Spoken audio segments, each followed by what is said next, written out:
ஜோதிட ரகசியங்கள் நேயர்கள் அனைவருக்கும் எனது அன்பான வணக்கம். இன்னைக்கு நம்ம இந்த வீடியோல எதை பத்தி பார்க்க போறோம்னா, மூணாம் வீடு. மூணாம் வீட்டை வைத்து நம்ம என்னென்ன பலன்கள் சொல்ல முடியும், மூணாம் வீட்டுல நம்ம கிரகங்கள் நின்னா என்ன பலனை செய்யும் அப்படிங்கறத இந்த வீடியோல நம்ம ரொம்ப ஷார்ட் அண்ட் குயிக்கா நான் சொல்றேன். ஓகேவா? இப்போ மூணாம் இடம் அப்படின்னா மூணாம் இடத்தை வச்சு நம்ம என்னென்ன பலன்கள் சொல்லலாம். மூணாம் இடத்தை வச்சு தான் ஒருத்தருடைய வெற்றியை சொல்ல முடியும், ஒருத்தருடைய வீரத்தை சொல்ல முடியும், சகோதர அமைப்புகளை சொல்ல முடியும், முயற்சி எந்த அளவுக்கு செய்வாங்க அப்படிங்கிறது சொல்ல முடியும், உங்களுடைய அக்கம் பக்கத்துல இருக்கிறவங்களை பத்தி சொல்றது, அதே மாதிரி உங்களுடைய இசை சம்பந்தமான விஷயங்கள், தொலை தொடர்பு சம்பந்தமானது, எத்தனை பேர்த்து கூட நீங்க தொடர்பில் இருப்பீங்க, நல்ல கான்டாக்ட் உங்களுக்கு கிடைக்குமா அப்படிங்கிற விஷயத்தை எல்லாமே நம்ம மூணாம் வீட்டை வச்சு தான் சொல்ல முடியும். மூணாம் இடம் அதீத பலம் பெறும்போது இசை துறைகள்ல பெருசா சாதிப்பாங்க, அதே மாதிரி எழுத்து துறைகள்ல பெருசா சாதிப்பாங்க. விரல்களால செய்யக்கூடிய இந்த எடிட்டிங்கு, இல்ல டிசைனிங்கு, இல்ல ஓவியம் வரைகிறது, இது எல்லாமே நம்மளுக்கு மூணாம் இடம் தான். அந்த மூணாம் இடத்துல நம்ம கிரகங்கள் என்ன செய்யுங்கிறத இப்ப பார்த்துட்டு வருவோம். அதே மாதிரி உங்களுடைய சகோதரர்கள், உங்களுக்கு ஒரு சகோதரர் இருக்கிறாங்களா இல்லையா அப்படிங்கிறது, உங்களுடைய தைரியம் எந்த அளவுக்கு துணிச்சல் மிக்கிறவரா இல்ல கோழையா அப்படின்னு சொல்லக்கூடியது, விளையாட்டு சம்பந்தமான விஷயங்கள், இது எல்லாமே நம்ம மூணாம் வீட்டை வச்சுதான் சொல்ல முடியும். மூணாம் இடம் ரொம்ப ரொம்ப முக்கியமான ஒரு இடம். உங்களுக்கு வெற்றியை தரக்கூடிய ஒரு முக்கியமான இடம், புகழ தரக்கூடிய ஒரு முக்கியமான இடம் மூணாம் இடம் தான். சரி, இந்த மூணாம் வீட்டுல நவ கிரகங்கள், அதுல சூரியன் நின்னா, சூரியன் உங்களோட லக்னத்துல இருந்து மூணாம் வீட்டுல நிக்குது, ரொம்ப ரொம்ப சிறப்பு தான். இது உங்களுக்கு நல்ல ஒரு வெற்றிய, அரசாங்க சம்பந்தமான விஷயங்கள்ல நல்ல சாதகமான அமைப்பு, அரசாங்கத்துல ஒரு நல்ல பேரு, இதெல்லாம் உங்களுக்கு கிடைக்கக்கூடிய ஒரு அமைப்பு மூணாம் வீட்டுல சூரியன் நின்னா. ஆனா தந்தை இடத்துல கொஞ்சம் கருத்து வேறுபாடுகளை கொடுக்கத்தான் செய்யும், ஏன்னா 9ஆம் வீட்டோட தொடர்பாகிறதுனால. சூரியன் மூணாம் வீட்டுல நிற்கும் போது ஒரு இளைய சகோதரமோ மூத்த சகோதரமோ இருக்கிறதுக்கான வாய்ப்புகள் அதிகமாகவே இருக்குது. மூணாம் வீட்டுல சூரியன் நிற்கிறது நல்ல தைரியத்தையும் துணிச்சலையும் தரக்கூடிய ஒரு நல்ல விஷயம்தான். இங்க சனி தொடர்பில்லாம அந்த சூரியன் நிற்கும் போது மிகப்பெரிய ஒரு பேர் புகழ அரசியல் ரீதியாக, அரசாங்க ரீதியாக கிடைக்கிறதுக்கான அமைப்புகள் வலுவாகவே இருக்குது.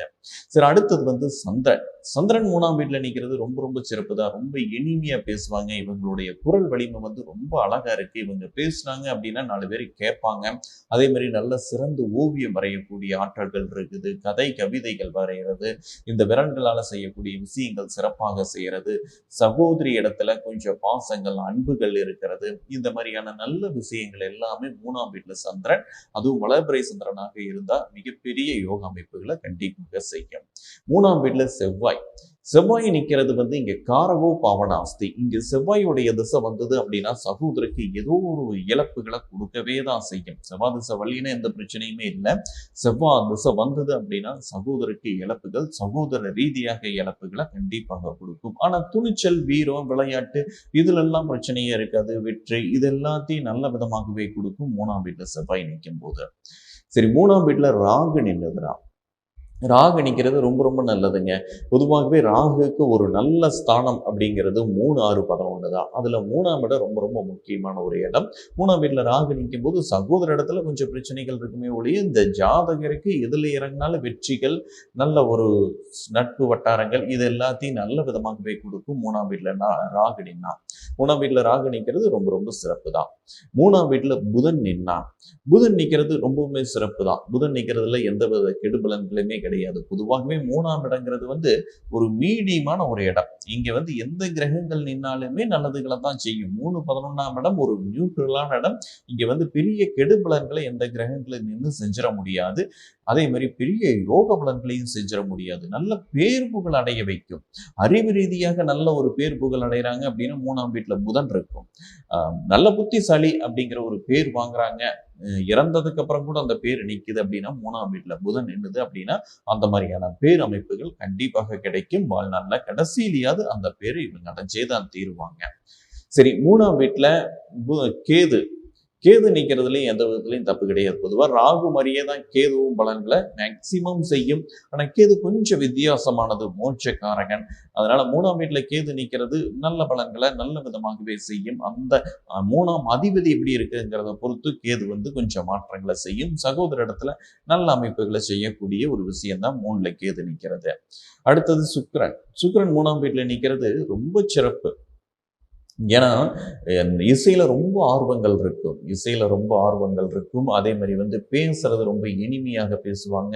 நல்ல பாடல்கள் பாடக்கூடிய ஒரு அமைப்புகள் இருக்கும். இசையமைப்பாளர் ஆகிறது, பாடல்கள் பாடுறது, இல்ல டப்பிங் பேசுறது, இந்த மாரி விஷயங்கள் எல்லாம் 3ஆம் வீட்ல சுபர்கள் நிக்கிறது, 10ஆம் அதிபதி வந்து 3ஆம் வீட்ல நிக்கிறது. இதுதான் வந்து அந்த மிமிக்ரி பண்ற ஆர்டிஸ்ட்டுக்கு எல்லாத்துக்கும் இந்த அமைப்புகள் கண்டிப்பாக இருக்கும். அதே மாரி நல்ல பாடுறவங்களுக்கும் இந்த அமைப்புகள் இருக்கும். அதே மாதிரி மியூசிக் போடுறாங்க ஒரு விரல்களால, அவங்களுக்கும் இந்த அமைப்புகள் இருக்கும். 3ஆம் வீட்ல சுக்கிரன் நிற்கிறது, இல்ல வளர்பிறை சந்திரன் நிற்கிறது, இதெல்லாம் நிற்கும்போது நல்ல ஒரு இசையமைப்பாளராகிறதுக்கான அமைப்புகள் வலுவாகவே இருக்குது. நம்ம இளையராஜா அவருடைய ஜாதகத்துல பார்த்தீங்கன்னா 3ஆம் வீட்ல 3 சுபர்கள் நிற்கும் அதீத பலத்தோட. அப்படி நிற்கும்போது தான் ஒரு பெரிய இசையமைப்புகள்ல பேரு புகழோட இருக்கிறதுக்கான அமைப்புகள். அதனால 3ஆம் வீட்ல சுபர்கள் நின்னுது அப்படின்னா அதனுடைய திசை வரும்போது அதன் மூலியமாக நீங்க பேரு புகழ் அந்தஸ்து இது எல்லாத்தையும் அடைய வைக்கக்கூடிய ஒரு இடம். இரவா புகழ் இறந்ததுக்கு அப்புறம் அந்த பேர் புகழோட இருக்கிறதுக்கான முக்கிய காரணம் 3ஆம் இடம் தான். சரி, கடைசியா சனி பகவான். சனி 3ஆம் வீட்டுல நிக்கலாமா? தப்பே கிடையாது, நிக்கலாம். ஏன்னா இங்க 11லயும் சரி 3லயும் சரி எந்த கிரகங்கள் நின்னாலும் பெரிய கெடுபலன்களை செஞ்சிடாதுங்க. அதனால 3ஆம் வீட்டுல சனி நிக்கிறது எந்த விதத்திலையும் தப்பில்லை. இளைய சகோதர இடத்துல கொஞ்சம் வாக்குவாதங்கள், இல்லை இளைய சகோதரன் வந்து கொஞ்சம் ஒத்து போகாம போறது, இந்த மாதிரி விஷயங்கள் நடக்குமே ஒழிய 3ஆம் வீட்டுல சனி நிற்கிறதுல தப்பே கிடையாது. கொஞ்சம் பயம் அப்படிங்கிறது இருக்கு, இல்லைன்னா முரட்டு தைரியம் இருக்கு. இந்த மாதிரி விஷயங்களை தான் அந்த 3ல சனி நின்றுதுன்னா செய்யும். ஒன்னா இருந்தா முரட்டு தைரியம், அதுவும் ஆபத்து. முரட்டு தைரியம் ஆபத்து, அதே மாதிரி பயமும் ஆபத்து. இந்த மாதிரி ஆபத்தான விஷயங்கள் அவங்க கிட்ட ஏதோ ஒண்ணு இருக்கத்தான் செய்யும். ஒன்னா பயந்த சுகமா இருப்பாங்க, இல்ல முரட்டு தைரியத்தோடு இருப்பாங்க.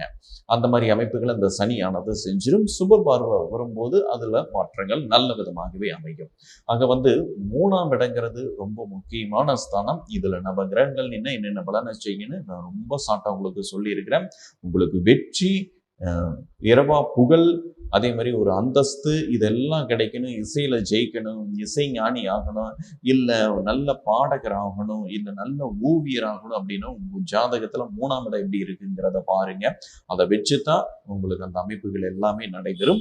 சரி, இதே மாதிரி வந்து நிறைய வீடியோக்கள், அடுத்த வீடியோக்கள்ல 4ஆம் வீட்டுல நம்ம கிரகங்கள் என்ன செய்யுங்கிறத பார்க்கலாம். இன்னும் ஜோதிடம் சம்பந்தமான நிறைய ரகசியங்களை நான் இந்த வீடியோல ஒவ்வொரு நாளும் வீடியோக்கள்ல போட்டுக்கிட்டே தான் வரேன். ஜோதிட ரகசியம் சேனலை மறக்காம சப்ஸ்கிரைப் பண்ணுங்க, ஃபாலோ பண்ணுங்க. உங்க ஜாதக ரீதியான தகவல்கள் எதுவாக இருந்தாலும் கீழே இருக்கிற கான்டாக்ட் நம்பருக்கு நீங்க கால் பண்ணி கேட்டு தெரிஞ்சுக்கலாம். நன்றி, வணக்கம்.